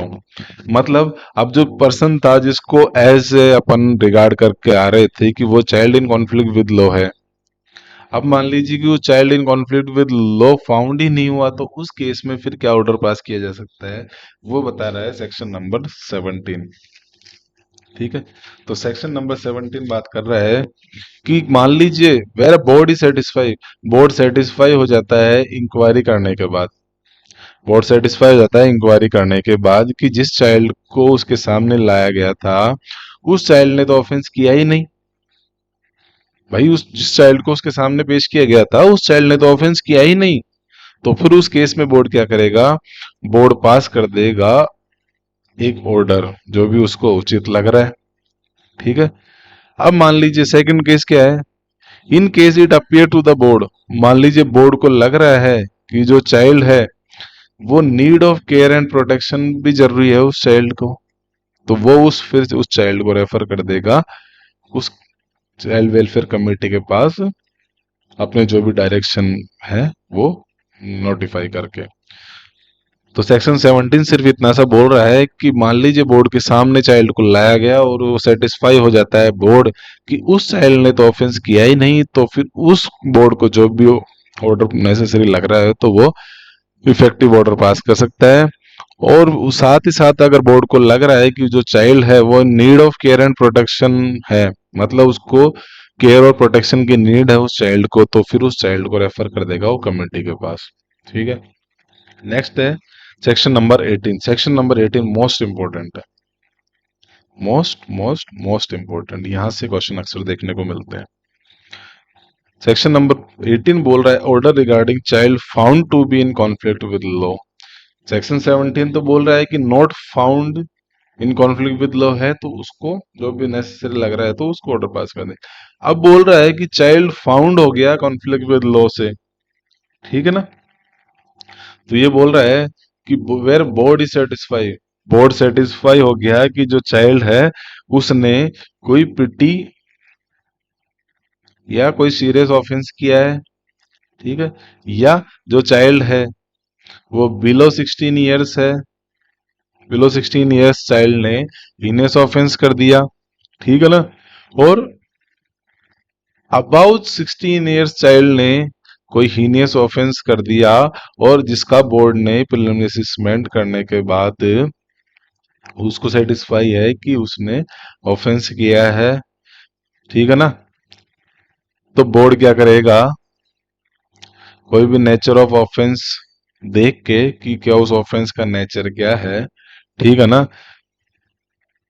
क्या करेगा बोर्ड, अलाउ कर देगा उस चाइल्ड को to go home after advice and admonition. मतलब बोर्ड को लग रहा है कि बच्चे ने ऑफेंस किया है, वो चारों केसेस ऊपर जो मेंशन कर रखा है यहाँ पे, चारों केसेस में उसको लग रहा है कि बच्चे ने ऑफेंस किया है, तो पहला तो वो क्या कर सकता है कि उसको एडवाइस करके एडमोनिशन पे छोड़ सकता है, ठीक है।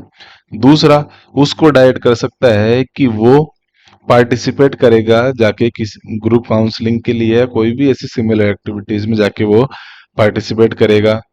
थर्ड क्या बोल रहा है कि उसको कम्युनिटी सर्विस को परफॉर्म करने के लिए ऑर्डर दिया जा सकता है, ठीक है।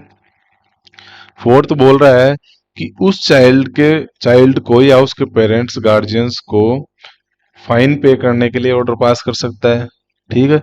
मान लीजिए अगर चाइल्ड वर्किंग नहीं है, ठीक है ना, चाइल्ड वर्किंग नहीं है तो ये इंश्योर किया जाएगा कि जो भी लेबर लॉज हैं उनका वायलेशन ना हो, ठीक है। चाइल्ड लॉज हैं जो उनका वायलेशन नहीं हो लेबर लॉज का। फिफ्थ क्या कर सकता है कोर्ट, डायरेक्ट कर सकता है उस चाइल्ड को कि उसको रिलीज कर दिया जाए पूरे प्रोबेशन ऑफ गुड कंडक्ट, ठीक है। और उसको प्लेस कर दिया जाएगा फिर पेरेंट गार्जियन या कोई भी अदर फिट पर्सन है उसकी केयर में, ठीक है। और जो पेरेंट्स गार्जियन जो फिट पर्सन है वो उनसे एक बॉन्ड एग्जीक्यूट करवा लिया जाएगा। अब जो बॉन्ड है वो विद और विदाउट श्योरिटी कैसे भी हो सकता है। बॉन्ड किस लिए भरवाया जाएगा, ताकि वो जो है बाहर निकल के गुड बिहेवियर मेंटेन करेगा, ठीक है। और जो ये प्रोबेशन ऑर्डर होगा वो 3 साल से ज्यादा का लिए नहीं होगा, मतलब प्रोबेशन पे सिर्फ 3 साल तक के लिए ही छोड़ा जा सकता है। फिर नेक्स्ट क्या बोल रहा है कि उसको प्रोबेशन ऑफ गुड कंडक्ट के लिए छोड़ा जाएगा, डाइट कर सकता है बोर्ड, ठीक है। और उसको किसी फिट फैसिलिटी के केयर या सुपरविजन में रख दिया जाएगा, ठीक है, ताकि वो चाइल्ड गुड बिहेवियर में हो सके उसका और उसकी वेलबींग अच्छी से हो सके। बट इस केस में भी जो प्रोबेशन ऑर्डर होगा वो नॉट एक्सीडिंग 3 इयर्स होगा, मतलब मैक्सिमम जो ड्यूरेशन होती है प्रोबेशन ऑर्डर की वो मैक्सिमम 3 साल तक के लिए ही होगी। ये जो प्रोविजन है ये अपन प्रोबेशन ऑफेंडर्स एक्ट के अंदर सेक्शन नंबर 4 में भी साफ साफ मेंशन किया जाए दे रखा है कि जो प्रोबेशन ऑर्डर की जो ड्यूरेशन होगी वो मैक्सिमम 3 इयर्स होगी। 3 साल से ज्यादा के लिए कोई भी प्रोबेशन ऑर्डर पास नहीं किया जाएगा, ठीक है। उसके बाद क्या कर सकता है, चाइल्ड को डायरेक्ट कर सकता है कि उसको किसी स्पेशल होम में भेज दिया जाए फॉर नॉट एक्सीडिंग 3 ईयर्स, 3 साल तक के लिए किसी को स्पेशल होम में भेज दिया जाए, ठीक है ना, ताकि उसको रेफर्मेटिव सर्विसेज मिल सके। अब रेफर्मेटिव सर्विसेज में क्या क्या इंक्लूड होगा, उसकी education, skill development, counselling, behaviour modification therapy और psychiatric support during the period of stay in special home. उसको स्पेशल होम में भेज रहे हैं तो उस दौरान उसको एजुकेशन, स्किल डेवलपमेंट, काउंसलिंग मिल सके, ये इंश्योर करेगा और डाइट कर देगा उस चाइल्ड को, स्पेशल होम में भेज देगा फॉर मैक्सिमम 3 इयर्स, ठीक है ना।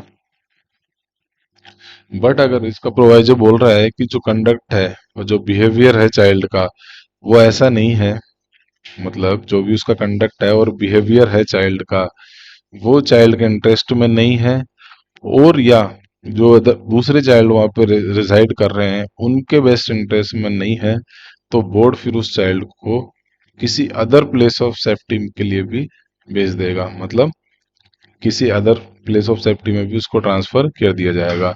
फिर इसका बोल रहा है कि बोर्ड जो ऑर्डर ऊपर पास कर रहा है उसके एडिशन में ये ऑर्डर्स भी पास कर देगा। अब क्या क्या एडिशनल ऑर्डर पास कर सकता है कि चाइल्ड जो है वो जाके अटेंड करेगा स्कूल, कोई भी वोकेशनल ट्रेनिंग सेंटर है उनको अटेंड करेगा, थेरेपेटिक सेंटर में जाके अटेंड करेगा, वहाँ पे सेशन लेगा, ठीक है। और उस चाइल्ड को प्रोहिबिट कर देगा कि वो विजिट नहीं करेगा कोई भी ऐसी प्लेस जो स्पेसिफाइड कर रही है बोर्ड ने, वहाँ पे वो विजिट नहीं करेगा, ठीक है। डी एडिक्शन प्रोग्राम को जाके अंडरगो करेगा, मतलब डी एडिक्शन प्रोग्राम में जाके वो पार्टिसिपेट करेगा, ठीक है। अब इसका इंपॉर्टेंट यहाँ पे क्या दे रखा है सबसेक्शन 3 में कि बोर्ड बोर्ड को प्रिलिमिनरी असेसमेंट जो सेक्शन 15 ने अपन ने किया था वहां पे ऑर्डर पास किया, ठीक है। बोर्ड को जो प्रिलिमिनरी असेसमेंट है उसको देखने के बाद बोर्ड को लग रहा है कि जो चाइल्ड है उसको एज ए एडल्ट ट्राई करना नेसेसरी है। भाई जिस बच्चे ने ऑफेंस किया है उसको प्रिलिमिनरी असेसमेंट उसका देख के बोर्ड को लग रहा है कि उसको एज ए एडल्ट उसका ट्रायल करना जरूरी है, तो बोर्ड क्या करेगा, फिर ऐसे चाइल्ड को ट्रांसफर कर देगा चिल्ड्रंस कोर्ट के पास। बोर्ड फिर उस चाइल्ड को ट्रांसफर कर देगा चिल्ड्रंस कोर्ट के पास जिसके पास जुरिडिक्शन है ऐसे ऑफेंसेस को ट्राई करने का। अब नेक्स्ट क्या है, section number 19 power of children's court. अब चिल्ड्रंस कोर्ट के पास उसको रेफर कर दिया, अब चिल्ड्रंस कोर्ट की क्या क्या पावर्स है उस चाइल्ड के रिगार्डिंग वो दे रखा है सेक्शन नंबर 19 में। सेक्शन नंबर 19 बोल रहा है कि after receipt of preliminary assessment, board ने जो प्रिलिमिनरी असेसमेंट करवाया था उसको रिसीव करके चिल्ड्रंस कोर्ट डिसाइड करेगा। दो केसेस हैं, पहला तो अगर चिल्ड्रंस कोर्ट को लग रहा है कि अगर नीड है उस चाइल्ड को एज एडल्ट ट्राई करने की, ठीक है, और अप्रोप्रिएट ऑर्डर पास कर देगा आफ्टर ट्रायल, ठीक है ना। और जब ऑर्डर पास कर रहा है तो उसमें कंसीडर करेगा जो भी स्पेशल नीड्स है चाइल्ड की फेयर ट्रायल के लिए, और उसमें उस दौरान चाइल्ड फ्रेंडली एटमोसफेयर भी वो मेंटेन करके रखेगा। सेकंड केस बोल रहा है कि अगर उसको लग रहा है कि नीड नहीं है उस चाइल्ड को ट्राई करने की एज ए एडल्ट, तो वो इंक्वायरी करके एज ए बोर्ड बोर्ड की तरह इंक्वायरी करके और जो भी उसको अप्रोप्रिएट ऑर्डर लग रहा है सेक्शन 18 के अकॉर्डिंग वो पास कर देगा, ठीक है। इसका सबसेक्शन 2 बोल रहा है कि चिल्ड्रंस कोर्ट है, चिल्ड्रंस कोर्ट ये इंश्योर करेगा कि जो फाइनल ऑर्डर उसने पास किया है with regard to CCL, child in conflict with law के रिगार्डिंग जो भी उसने फाइनल ऑर्डर पास किया है उस फाइनल ऑर्डर के अंदर एक इंडिविजुअल केयर प्लान होगा उस चाइल्ड के रिहेबिलिटेशन के लिए रिगार्डिंग, ठीक है ना। और उस इंडिविजुअल केयर प्लान में उस चाइल्ड का प्रॉपर फॉलो प्रोसीजर भी होगा कि उसका वहां से जाने के बाद क्या फॉलो अप लिया जाएगा, कैसे उसका फॉलो अप लिया जाएगा प्रोबेशन ऑफिसर के द्वारा या डिस्ट्रिक्ट चाइल्ड प्रोटेक्शन के द्वारा या कोई भी अदर सोशल वर्कर के द्वारा, तो वो भी उसमें प्रॉपरली मेंशन किया जाएगा चिल्ड्रंस कोर्ट के द्वारा। फिर नेक्स्ट बात कर रहा है, तो चिल्ड्रंस कोर्ट होगा, चिल्ड्रंस कोर्ट ये इंश्योर करेगा, चिल्ड्रंस कोर्ट ये इंश्योर करेगा कि जो चाइल्ड है who is found to be in conflict with law, जो सीसीएल फाउंड हुआ है चाइल्ड, उसको प्लेस ऑफ सेफ्टी में भेजा जाए जब तक कि वो 21 ईयर्स की एज कंप्लीट ना कर दे, और फिर उसके बाद उस पर्सन को ट्रांसफर कर दिया जाएगा जेल में। मतलब चिल्ड्रंस कोर्ट ये इंश्योर करेगा कि जो सीसीएल है उसको जब तक कि वो 21 साल का ना हो जाता तब तक तो उसको प्लेस ऑफ सेफ्टी में रखा जाएगा, और जैसे ही वो 21 साल का कंप्लीट हो जाएगा उसके बाद उसको जेल में ट्रांसफर किया जा सके। ठीक है, नेक्स्ट क्या बोल रहा है, इसका प्रोवाइजो प्रोवाइजो इसका सिर्फ इतना सा बोल रहा है कि रेफर्मेटिव सर्विसेज में क्या क्या इंक्लूड होंगे। रेफर्मेटिव सर्विसेज में इंक्लूड होंगे educational services, skill development program, कोई भी अल्टरनेटिव थेरेपी जैसे कि counselling, behaviour modification therapy and psychiatric support, जो चाइल्ड को प्रोवाइड किया जाएगा during the period of his stay in the place of safety में, ताकि बच्चा अच्छे से रह सके वहां पे और उसको उसके इंटरेस्ट का कोई भी अफेक्ट नहीं हो, उसका इंटरेस्ट वायलेट ना हो वहां पे, ये इंश्योर करेगा। ठीक है, सब सेक्शन 4 बोल रहा है कि जो चिल्ड्रंस कोर्ट है वो इंश्योर करेगा कि एक पीरियडिक फॉलो अप रिपोर्ट आएगी हर साल। अब वो रिपोर्ट कौन देगा, या तो प्रोबेशन ऑफिसर देगा या डिस्ट्रिक्ट चाइल्ड प्रोटेक्शन यूनिट या कोई सोशल वर्कर है, वो एक पीरियडिक फॉलो अप रिपोर्ट बना के देगा हर साल चिल्ड्रंस कोर्ट को, ताकि जो चिल्ड्रंस कोर्ट है वो इवेल्युएट कर सके उस चाइल्ड की प्रोग्रेस को, कि उस चाइल्ड का वहां पे बिहेवियरल चेंज हुआ है या नहीं हुआ, उसमें कुछ डेवलपमेंट हुआ है नहीं हुआ है, और उसके साथ कोई इल ट्रीटमेंट नहीं हो रहा, ये इंश्योर करेगा चिल्ड्रंस कोर्ट। ठीक है, इसलिए वो एक हर साल एक फॉलो अप रिपोर्ट मंगाएगा। ठीक है, प्लेस ऑफ सेफ्टी से जहां पे उस चाइल्ड को रखा गया है, वो जो रिपोर्ट है shall be forwarded to the children's court for record and follow up as may be record, वो उसको भेज देंगे और फिर वो रिकॉर्ड का पार्ट हो जाएगा। बस सिर्फ इतना सा बोल रहा है। नेक्स्ट बोल रहा है सेक्शन नंबर 20। सेक्शन नंबर 20 बोल रहा है कि चाइल्ड चाइल्ड अगर 21 ईयर्स का हो गया बट अभी भी जो उसका प्रिस्क्राइब टर्म है प्लेस ऑफ सेफ्टी में रहने का वो पूरा नहीं हुआ है, मतलब जितने टाइम के लिए उसको प्लेस ऑफ सेफ्टी में भेजा था वो अभी ड्यूरेशन खत्म नहीं हुआ है, उससे पहले ही वो 21 साल का हो चुका है, तो फिर क्या करेगा, उस केस में क्या करेगा, जो चिल्ड्रंस कोर्ट है वो एक फॉलो अप रिपोर्ट लेगा प्रोबेशन ऑफिसर से और या तो डिस्ट्रिक्ट चाइल्ड प्रोटेक्शन यूनिट से या किसी सोशल वर्कर से, और खुद भी करवा सकता है फॉलो अप रिपोर्ट जैसे कि उसको लग रहा है। ठीक है ना, ताकि वो इवेल्युएट कर सके कि वो जो चाइल्ड है उसमें कोई रिफॉर्मेटिव चेंजेस आए हैं या नहीं है, और जो चाइल्ड है वो एक कंट्रीब्यूटिंग मेंबर बन सकता है या नहीं है उस सोसाइटी का, ये इवेल्युएट करेगा चिल्ड्रंस कोर्ट, और उसके लिए एक फॉलो अप रिपोर्ट या तो खुद बना लेगा या मंगवा लेगा। ठीक है ना, और इस चीज के लिए वो जो सेक्शन 19 में अपन जो रिपोर्ट देखे थे अभी, उस चीज को उस रिपोर्ट को भी कंसीडर कर सकता है। ठीक है ना, और जो भी एक्सपर्ट का जो भी ओपिनियन है उस ओपिनियन को भी चिल्ड्रंस कोर्ट यहाँ पे कंसीडर कर सकता है ये इवेल्युएशन करने के लिए। अब इसका सबसेक्शन 2 क्या बोल रहा है, सबसेक्शन 2 बोल रहा है कि आफ्टर द कंप्लीशन ऑफ, ऊपर जो प्रोसीजर अपन ने पढ़ा है अभी सबसेक्शन 1 में उसको कंप्लीट करने के बाद चिल्ड्रंस कोर्ट क्या कर सकता है मतलब पूरा इवेल्युएशन करने के बाद चिल्ड्रंस कोर्ट क्या कर सकता है, पहला तो वो ये कर सकता है कि उस चाइल्ड को रिलीज कर देगा, कोई भी कंडीशन जो उसको से लग रही है तो वो कंडीशन इम्पोज करके उस चाइल्ड को छोड़ देगा। ठीक है ना, दूसरा decide that the child shall complete the remainder of, दूसरा ये कर सकता है कि वो ये ऑर्डर पास कर सकता है कि जो चाइल्ड है वो जो भी उसका रिमाइंडर है जितना टाइम उसका बचा है वो टर्म वो फिर आगे जाके जेल में पूरा करेगा। पहला तो उसको छोड़ सकता है, दूसरा उसको जेल में भेज सकता है। ठीक है ना। इसका प्रोवाइजो सिर्फ इतना सा बोल रहा है, इसका प्रोवाइजो सिर्फ इतना सा बोल रहा है कि जो स्टेट गवर्नमेंट है वो एक लिस्ट मेंटेन करके रखेगा जिसमें जो भी मॉनिटरिंग अथॉरिटीज है और जो मॉनिटरिंग का जो प्रोसीजर है वो प्रेस्क्राइब किया हुआ होगा। ठीक है, सिर्फ इतना सा है। सेक्शन 21, सेक्शन नंबर 21 बात कर रहा है कि order that may not be pass against a child in conflict with, ऐसे कौन से ऑर्डर होंगे जो सीसीएल के अगेंस्ट यहाँ पे पास नहीं किए जाएंगे। तो वो ऑर्डर, तो ये बोल रहा है सेक्शन 21 सिर्फ इतना सा बोल रहा है कि कोई भी जो सीसीएल है वो shall not be sentenced to death और for LI without possibility of release, मतलब उसको डेथ सेंटेंस नहीं देंगे और लाइफ इम्प्रिजनमेंट नहीं देंगे जिसमें उसकी पॉसिबिलिटी नहीं हो बाहर आने की, रिलीज होने की उसको पॉसिबिलिटी नहीं हो, तो ऐसा कोई भी डेथ सेंटेंस या लाइफ इम्प्रिजनमेंट की सजा उस चाइल्ड को नहीं देंगे।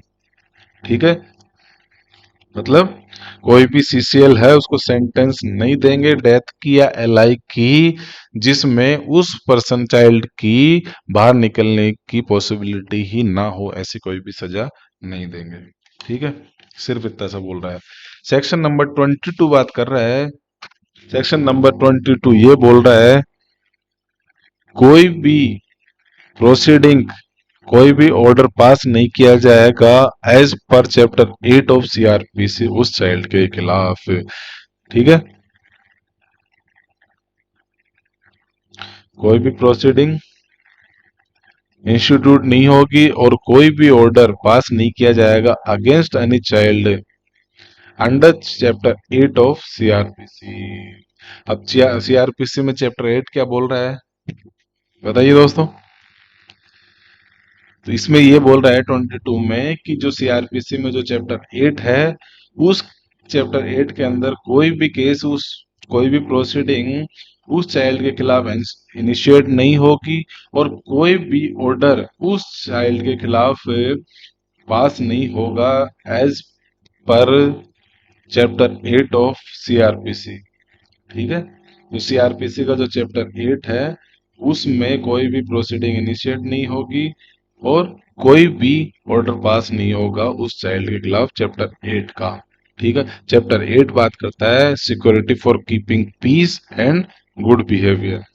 तो चैप्टर 8 का कोई भी ऑर्डर उस चाइल्ड के पास नहीं किया जाएगा। ठीक है, सेक्शन 23, सेक्शन 23 क्या बोल रहा है, कोई भी ज्वाइंट प्रोसीडिंग नहीं होगी सीसीएल की कोई भी ऐसे पर्सन के साथ जो सीसीएल नहीं है।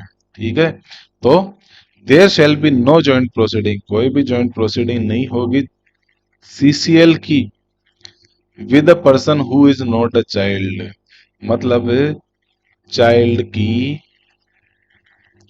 प्रोसीडिंग एक साथ नहीं होगी नॉन चाइल्ड के साथ, मतलब जो चाइल्ड है उसकी प्रोसीडिंग ऐसे पर्सन के साथ नहीं होगी जो चाइल्ड नहीं है। ठीक है, सेकंड बोल रहा है ड्यूरिंग द इंक्वायरी, अगर बोर्ड को या चिल्ड्रंस कोर्ट को लगता है, भाई ड्यूरिंग इंक्वायरी बोर्ड या चिल्ड्रंस कोर्ट को लगता है कि जो सीसीएल है वो चाइल्ड नहीं है, मतलब जो child in conflict with law जिसको समझ रहे थे वो एक्चुअली में चाइल्ड है या नहीं है, है ही नहीं है, तो फिर क्या करेगा, such person shall not be tried along with the child, फिर उस पर्सन को चाइल्ड के साथ प्रोसीडिंग उसकी नहीं होगी, उसकी अलग प्रोसीडिंग चलेगी। सिर्फ इतना सा बोल रहा है।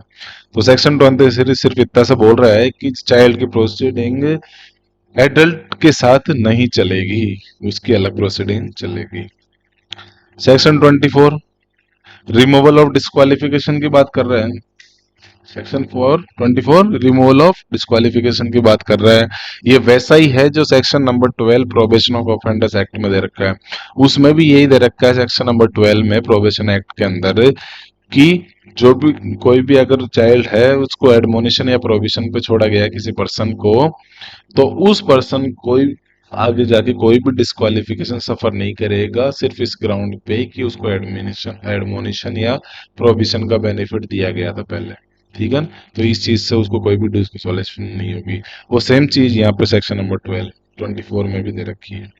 ठीक है, सेक्शन 24 क्या बोल रहा है कि a child who has committed, child जिसने ऑफेंस कमिट किया गया है और जिसको डील किया गया है इस एक्ट के प्रोविजंस के अकॉर्डिंग, तो वो चाइल्ड कोई भी डिस्क्वालिफिकेशन सफर नहीं करेगा। ठीक है ना, उस ऑफेंस से रिलेटेड। इसका प्रोवाइजो क्या बोल रहा है कि in case of a child who has completed और is above the age of 16 years, मतलब जो चाइल्ड है उसने तो 16 ईयर की एज कंप्लीट कर ली या वो पहले से ही 16 ईयर से अबव है, और ऐसा चाइल्ड फाउंड हुआ है इन कॉन्फ्लिक्ट विद लॉ, ऐसे किसी चाइल्ड को सीसीएल फाउंड किया गया है चिल्ड्रंस कोर्ट के द्वारा, ठीक है, तो उस चाइल्ड पे फिर जो सब सेक्शन 1 का जो प्रोवाइजो है, सॉरी, जो सबसेक्शन 1 है, मतलब इस केस में ये वाली चीज है वो फिर फॉलो नहीं होगी। ठीक है, वो डिस्क्वालिफिकेशन सफर करेगा फिर। इसका सबसेक्शन 2 बोल रहा है कि बोर्ड जो है वो एक ऑर्डर पास करेगा जिसमें डायरेक्ट करेगा पुलिस को या चिल्ड्रंस, और board shall make an order directing the, board police को डायरेक्ट कर सकता है और by the children's court to his own registry, जो चिल्ड्रंस कोर्ट है वो अपनी रजिस्ट्री को जो भी है उसको ऑर्डर पास कर देगा कि जो रिकॉर्ड्स हैं, जो भी रेलेवेंट रिकॉर्ड हैं कन्विक्शन के, वो डिस्ट्रॉय कर दो after the expiry of period of appeal, जैसे ही अपील का पीरियड एक्सपायर होता है तो उस पीरियड को खत्म होने के बाद बोर्ड और जो चिल्ड्रंस कोर्ट है ये ऑर्डर पास कर देंगे कि जो भी रिलेवेंट रिकॉर्ड है कन्विक्शन की वो डिस्ट्रॉय ऑफ कर दिए जाए। ठीक है, फिर इसका प्रोवाइजो क्या बोल रहा है कि अगर हीनियस ऑफेंस का केस है, हीनियस ऑफेंस का केस है और where the child is found to be in conflict with law, heinous offence के केस में सीसीएल फाउंड हुआ है बच्चा, ठीक है, तो जो भी रेलेवेंट रिकॉर्ड है उस कन्विक्शन के वो चिल्ड्रंस कोर्ट के पास रिटेन करके रखे जाएंगे, वो चिल्ड्रंस कोर्ट संभाल के रखेगा। ठीक है, उनको डिस्ट्रॉय नहीं किया जाएगा। सेक्शन नंबर 25, सेक्शन नंबर 25 ये ट्रांजिशनल प्रोविजन है। ये पर्सपेक्टिव इफेक्ट देता है कि कोई भी जो प्रोसीडिंग है चाइल्ड की, जो सीसीएल चाइल्ड की, ठीक है ना, जो बोर्ड के पास या कोर्ट के पास पेंडिंग थी ये एक्ट जब आया तो उन पे कोई भी प्रभाव नहीं होगा, वो एज इट इज कंटिन्यू चलती रहेगी। ठीक है, जैसे कि ये एक्ट आया ही नहीं। तो ये ट्रांजिशनल प्रोविजन है कि जो पहले प्रोसीडिंग चल रही थी वो आगे भी कंटिन्यू रहेगी। ठीक है, उन पे कोई प्रभाव नहीं पड़ेगा। सेक्शन नंबर 26, सेक्शन नंबर 26 क्या बोल रहा है, सेक्शन नंबर 26 ये बोल रहा है कि कोई जो रन अवे चाइल्ड, मतलब चाइल्ड जो है वो, मान लीजिए जो भी चाइल्ड की जो यहाँ पे कस्टडी रखी थी वहां से भाग गया, सीसीएल चाइल्ड मान लीजिए भाग गया है, तो उस केस में क्या करेगा, कोई भी पुलिस ऑफिसर है, हनी पुलिस ऑफिसर, कोई भी पुलिस ऑफिसर उस चाइल्ड को पकड़ के ला सकता है। ठीक है ना, उस चाइल्ड को पकड़ के लिया आएगा जो भाग गया था किसी स्पेशल होम से या ऑब्जर्वेशन होम और प्लेस ऑफ सेफ्टी से। ठीक है ना, या उसको किसी पर्सन की केयर में रखा गया था, इंस्टीट्यूशनल केयर में रखा गया था, वहां से कोई ऐसा चाइल्ड भाग गया तो कोई भी पुलिस ऑफिसर उसको जाके पकड़ के ला सकता है। ठीक है ना, फिर जैसे उस चाइल्ड को पकड़ेंगे उसको प्रोड्यूस कर दिया जाएगा 24 घंटे के अंदर अंदर,